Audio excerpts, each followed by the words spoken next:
All right, thank you very much. So I'm Ryan Hanna. Thank you for having me. I'm the founder, now VP of Engineering of Sworkit.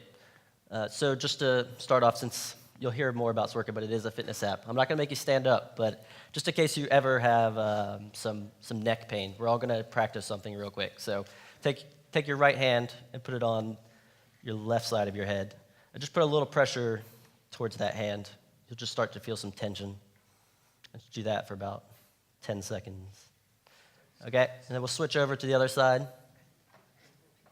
A little bit. Okay, then on your forehead, same thing. And then on the back of your head, just a little pressure. Okay, so you take it off, you should feel some relief. If you ever have a headache or anything, try that out, it might help. So we're gonna kick into, I'm kind of tell the story of Sworkit, where it started, kind of where it is now.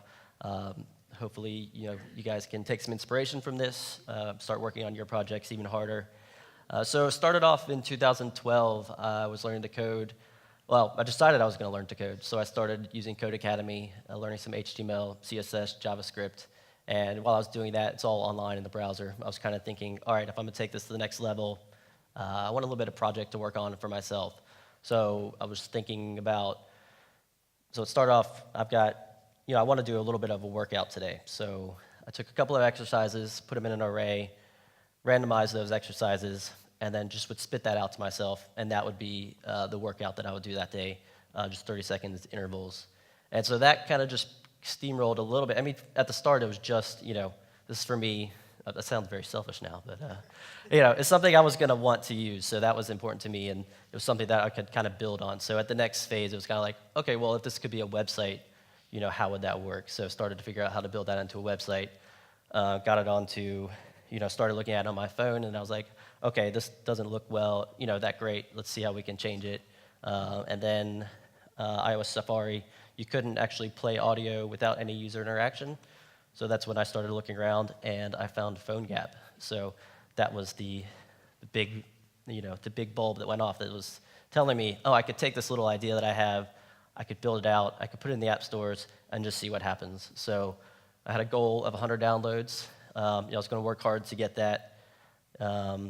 Early on, as it was starting out, it was so obviously very bootstrapped. It was just me working on this thing. So my wife came home from work one day, and I was standing there in a full Lycra green band suit and a camera, and I said, I need you to come into the bedroom and take some photos for me. And so this is what we're doing. It was important. So we were taking pictures of the exercises, and then I would go with my amazing Photoshop skills and do this whole batch process of selecting all the green, getting rid of everything else. And so this is what was, well, not this, you'll see in a minute, but basically this was the basis of being able to show people how to exercise in version 1 of Sworkit. I also have my wife Jacqueline. Would put her underneath like a giant blanket and have her record all the voices for the app too. So just a very makeshift studio to keep out all the sounds from the streets. She still bugs me about the royalties she's not getting, but that's fine. So I started thinking, okay, maybe some other people want this, so we'll put it out there. I jumped ahead too fast. Okay, it's all right. You guys are just gonna look at me for a little bit. So got it out there, and just started kind of putting the word out to different blogs, that sort of thing. Just started to build up. So send a tweet. We'll talk about in a little bit to Lifehacker. Just a very focused tweet to kind of say, hey, I think you guys would like this. And it started to pick up steam. So I started to get past my 100 downloads, into the thousands, into the millions. So this is over about 2 years. And then in 2014, so this has been just a fun thing. I had a full-time job that was paying the real bills, added in a pro paid version, so that was bringing in like a little bit of side money, but still just working full-time jobs. And then I met Ben. There's too many Bens on my team. There's Ben Young. So I met him at a conference, and we just started chatting. Him and Greg had gone through Techstars for their app Nexercise, and we just started chatting, and they kind of propositioned, hey, would you ever sell Sworkit? And I was like, no, that's definitely not. This is my baby. I would never do that. And then you just start kind of thinking about like, well, I'm not getting rid of my baby. I'm sending it to college. So said yes. We went through an acquisition phase. So now, now we were a team, great team of 3, and that was 2014. Completely redid the app. Be happy to know that too far. Eventually this is what our recording started to look like. So that was a big improvement. And then we go back, and so we started to get some growth. There was some money that they could put behind it to do a little bit of the advertising. We actually ended up, pulling all of our paid advertising just because it was, you could just spend a lot of money and it's not going to go anywhere. Now hopefully it will, but it's all right. So we started to grow the team. I love my team. We're all remote, so we have a great time. We've met once in person.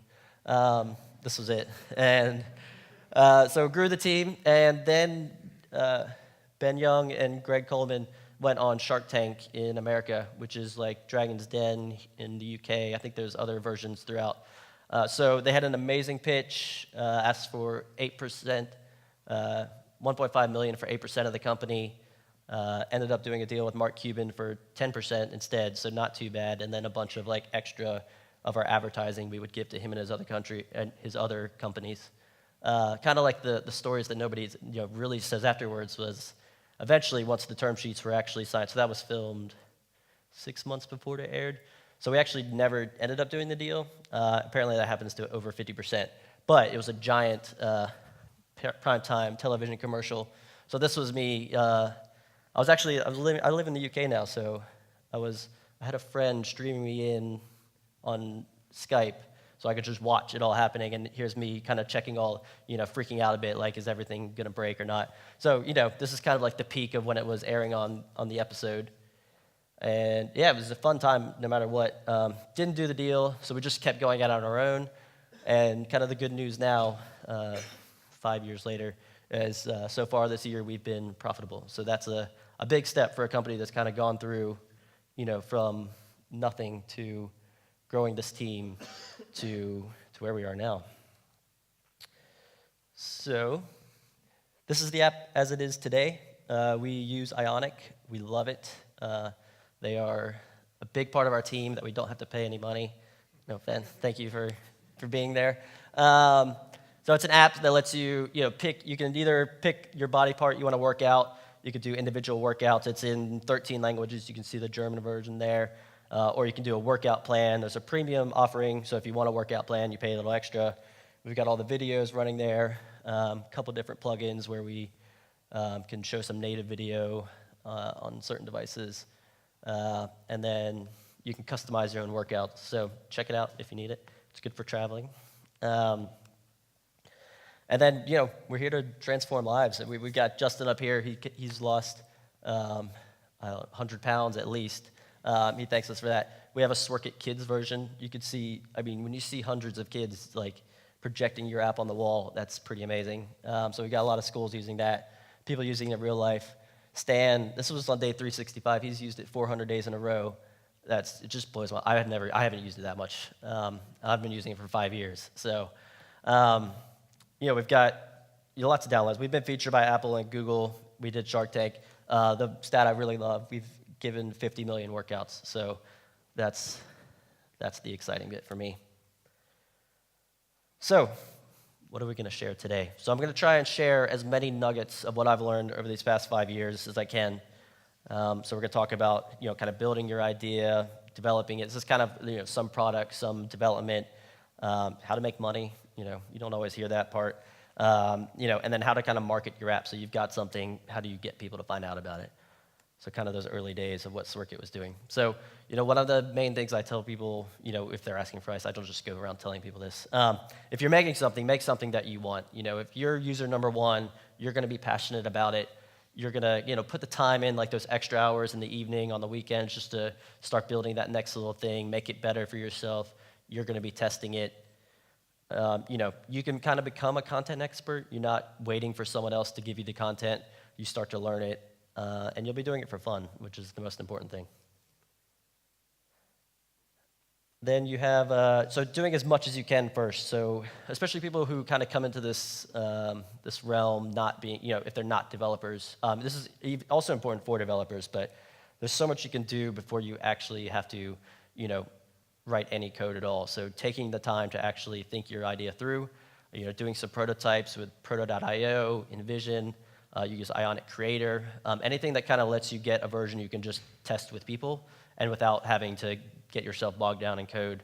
I found the same thing with getting some designs up front as well. When you're developing, designing, thinking all at the same time, it's like 20 times as slow. But if you've got, as a developer, if somebody hands you something and you're like, can you make this? And you're like, oh, you just want this exactly what I'm seeing? Yeah, that's easy. Well, relatively speaking. But that's just a great way to get as far as you can without having to spend any money, without having to go for investment, and you'll be on your way.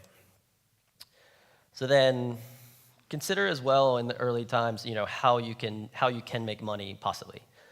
You see investors now, investment is a whole hard game that Ben and Greg do really well that I just stay out of.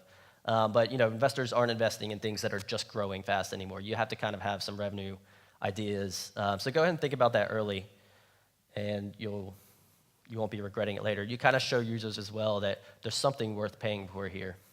So that's always nice. So start with just one feature. So keep it as simple as possible. And if you only got that far, it would still be very useful.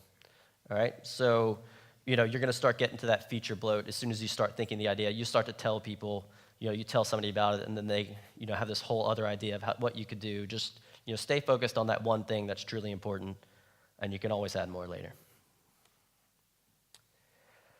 Version 1 is your worst version. So this is, I'll get a little bit bigger there. Raise your hand if you've used jQuery mobile in time. Just give them a hand, They started all of this for us. They helped us get here.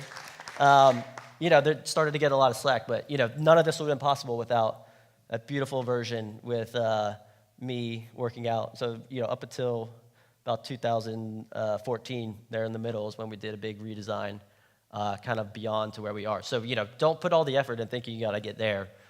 Just get something going, be happy with it, make it useful for yourself, and then you can always go from there. So don't let it hold you back. I love the idea that perfect is the enemy of done. So consider your analytics early on. This is something I did not do very well. Luckily I put in Google Analytics and let it do a lot of its own stuff, but now we've really grown into understanding, so we kind of follow the pirate metrics here. So your acquisition, activation, retention, referrals, and revenue. So understanding all those events that kind of get a user from, you got to think about getting them to install it, what they do once they get in there. Hopefully you can get them past the front door. Once they're in there, showing them some value, trying to wow them, and then all the way through. So the more of that data you have early on, you can start to experiment on later. So now that we've kind of matured as a business, we're tweaking. Each month we pick one of these things to try out. We do an experiment. The next month we kind of move on to something else, but then it's like climbing a ladder.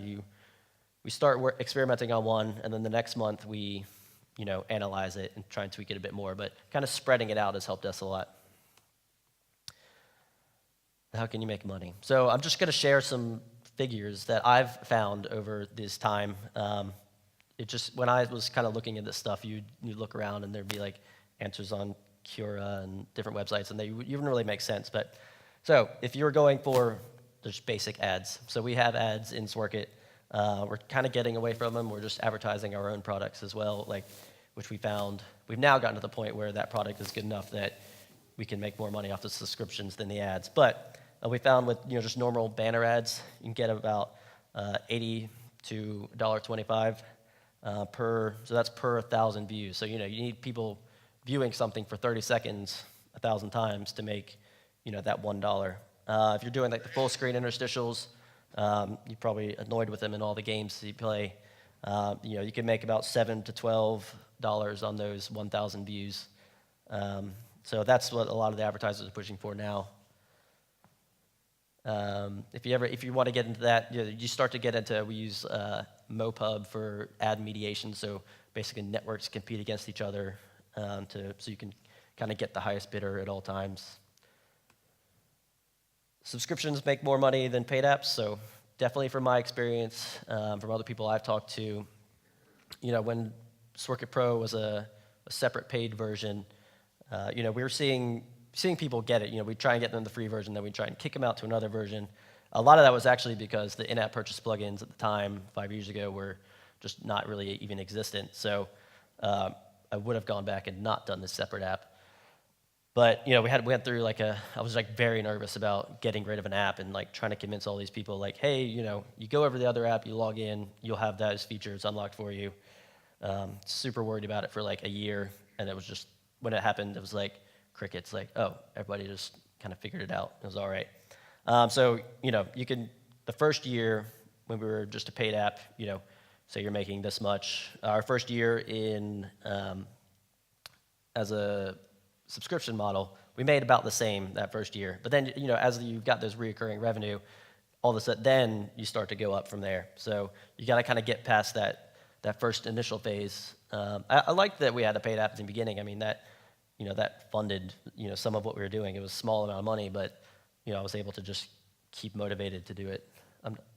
Motivated by a lot of other things too, but it does help to have some revenue coming in to keep it going. It's kind of the things that I've seen in terms of what, converting users are, what are going to be good for you. So consumable in-app purchases, so kind of what, the separate paid app. We were seeing about 4 to 8% would kind of switch to pay us any amount of money. For subscription in-app purchasing, you hear in between 1 and 4. So you start to see these numbers. So, okay, if I get 1,000 users, if I get 4% of them to upgrade to something, and then that they're maybe those people upgrading may be worth $8. You can start to do the math there.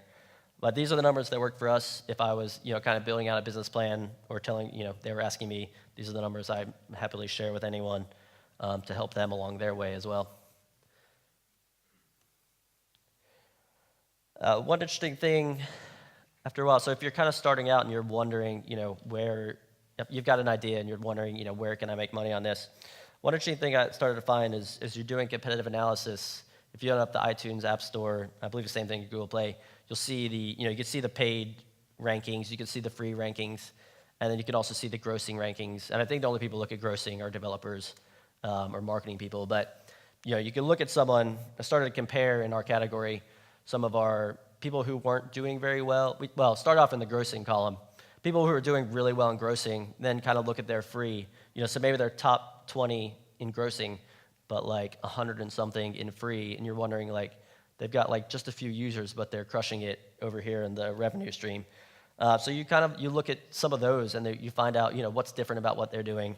What can we learn from that? There's no need to copy, but you can kind of find out. For us, it was looking at people wanted a plan, go into the workout app, let it tell you what to do. I mean, we had this idea. It was just, this is the way to validate that, okay, let's put the time and effort into this. We think there'll be a return on it.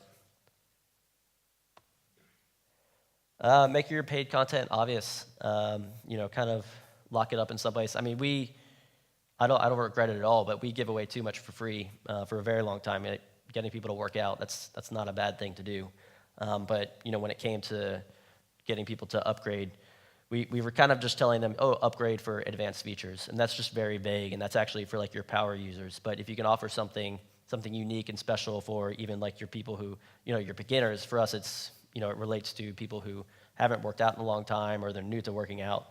We want to have something there of value that they can unlock, and kind of having it separate and special really helps us convert a lot better with that. Now into marketing your app. So you've got it out there. What happens now?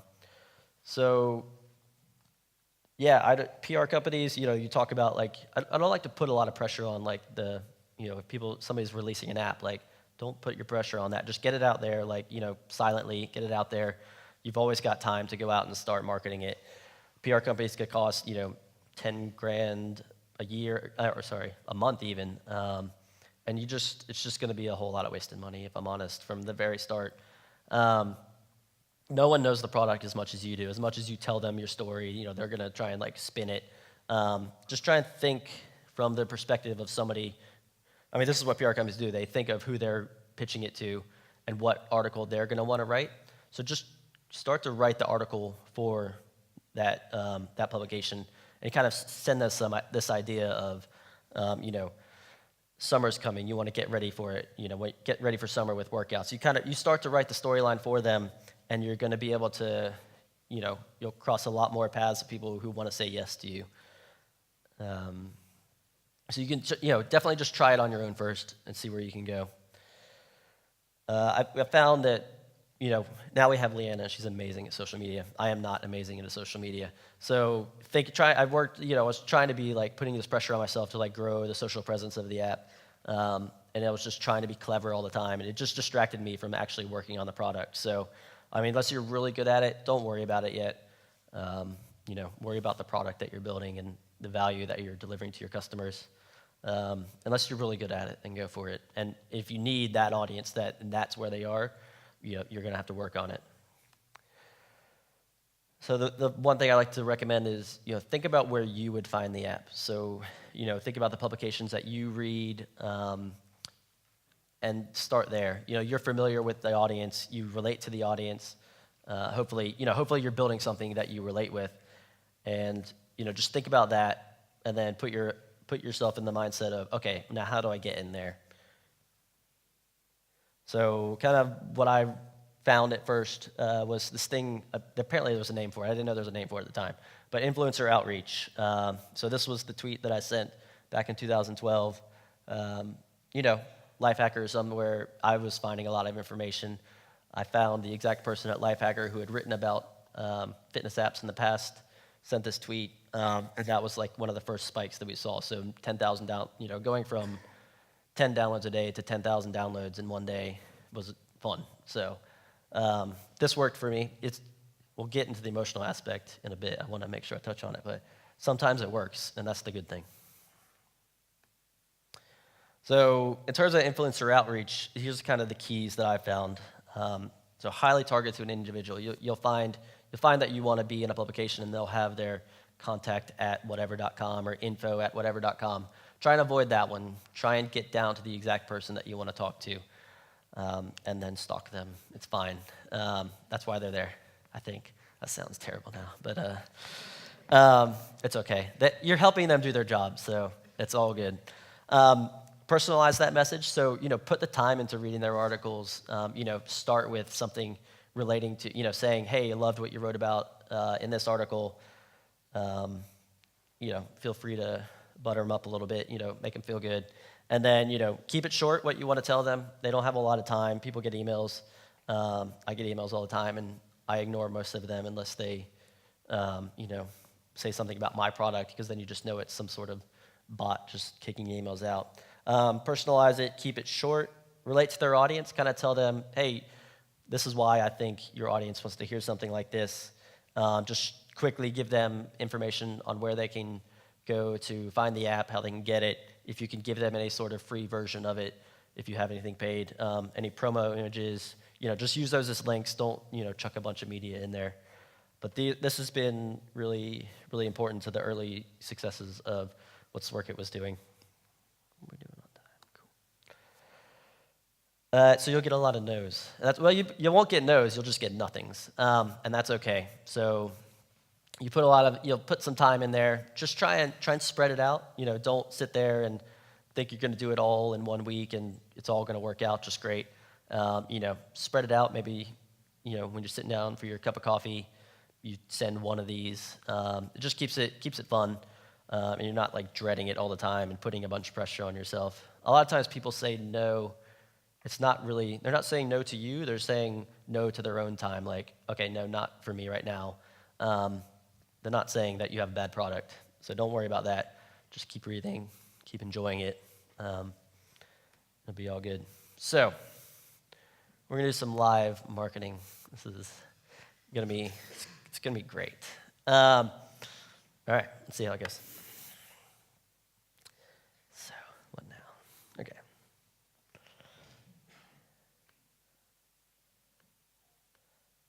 So I was talking to someone earlier. Yeah, I'm a mirror. I think it was Martin. Whose app is this? Is that? I think you're talking about mine, but It's not it. He didn't say that. Okay, this is his app, and This is like where you all the baking shows where they mix it all up, and so I've prepped this one. Let's start over. Whose app is this? This is it, right? Yeah? Perfect. Okay, good. Oh, I forgot my notebook. Oh, we have to wing it now. All right, so you've got an app for guitar tabs. This still works for you. It's still the same concept. So what I might do here is go and search for guitar tab apps. Okay, so you could kind of see your results here. You could probably zoom in. You could start to look at some articles, and then you could see that already if someone was in the position looking for a guitar tab app, and they saw these search results, the article from the Guitar Journal is the one that they would see first. So your goal then is to be on the top 8 guitar tab apps the next time they write this. So you go check it out. You might see you get one of those. That's fun. You start to see some of your competitors in there, and you're like, oh, I wish I was on there too. So a lot of these smaller, I love focusing on, I'm sorry if you're the editor. And then we could just send a tweet to Michael. So could send a tweet to Michael, kind of say, hey, I'm doing something, I've got this thing. I think you'd really like it. You like beer. We like beer. Let's write an article together. So look, you could be BFFs forever with Michael. You can thank him later, buy him a beer. What else we got? We could go back. There's another one here. So I like Lifehacker. They helped me. They gave me my start. It's great. They bashed me against a competitor the other day, though, so I'm going to talk to them about it. I think this one opened. It's going to load. It is. There we go. So, another article about your competitor. It's your turn to be in that article. So we got Patrick here. Here's a fun one. Verify email address. Let's go to hunter.io. So when you've got that exciting time where you're starting your company and you get to buy your domain, the first thing you get to do is make your email address. And what do you normally do? You'll normally go firstname@whatever.com, firstname.lastname, or first initial last name. So let's see if we can guess Patrick's email. These aren't completely foolproof, but if we try patrick@lifehacker.com, invalid email address. Try, what was it? Patrick Allen. Oop. Oh no. Shoot. Shoot. Hold on.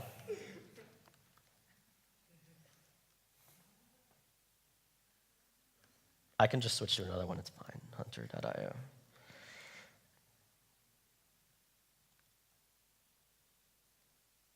Oh, wait, I've already copied it, haven't I? Okay. I don't know what that is.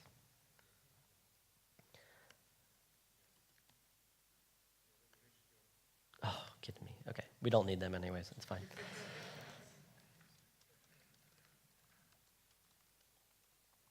Plenty of tools out there. Look at them all. They're great. Oh my God.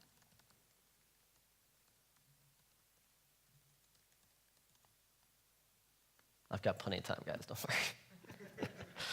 Okay, so according to this website, patrick.allen@lifehacker.com is verified. So I'm going to take that email address, and I'm going to send Patrick an email and tell him about my wonderful beer app. And hopefully they'll get written out. So that is live marketing. Round of applause. There we go. All right.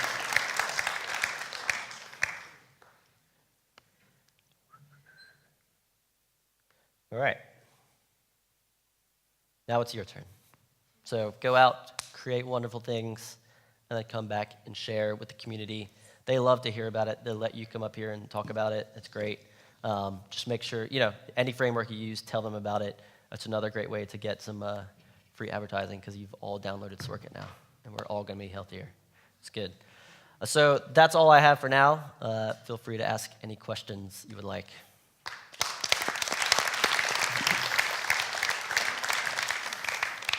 Any questions for Ryan?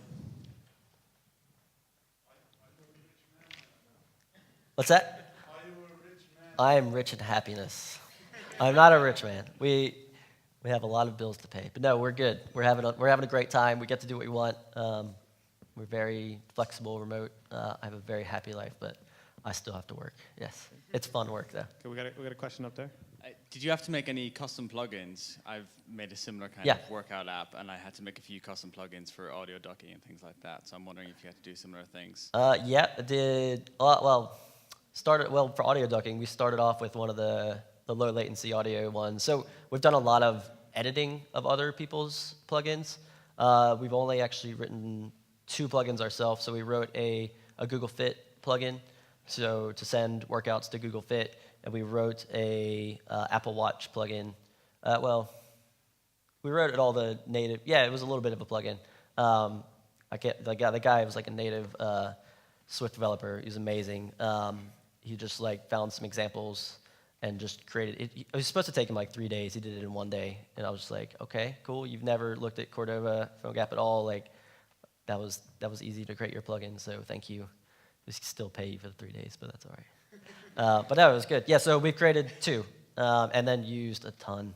Eddie, thank you. A lot of people to thank for that. I mean, it's been good. So I think we use about 18 different plugins at this point. Yeah. Where in the process did you say, I don't need my full-time job anymore, I'm going to do this full-time? Yes, so 2014, it's kind of after that, it was kind of after that call of when other people wanted to help out. So I'm a developer and kind of product person. I'm not necessarily the, they can make this a business, this will be great, like let's sell to healthcare companies, do all this stuff. Like that's where Ben and Greg came in. So their kind of like business side of things, it kind of all came together and was like, okay, and you want to give me a salary, that's good too. So yeah, that was the start of that transition. Mm-hmm. Anyone else? Feel free to grab me afterwards. Everybody have a great time. I'm just warming up for Max anyways, so. Oh yeah. How much time did it take for you to go from starting a project to like the first purchase, and then the first purchase to like, hey, other people are interested in helping out? So from going from 0 to releasing an app was 5 months, while I was learning to code, and then kind of starting to get downloads. It's like, oh crap, I should have found out a way I could get a little side money off of this. And so then another 2 months to create a separate version that was a paid upgrade. So, but yeah, it would have taken those 2 months if I could originally to put it all in one app. But yeah. Anything else? Awesome. Cool. Thank you. Thank you.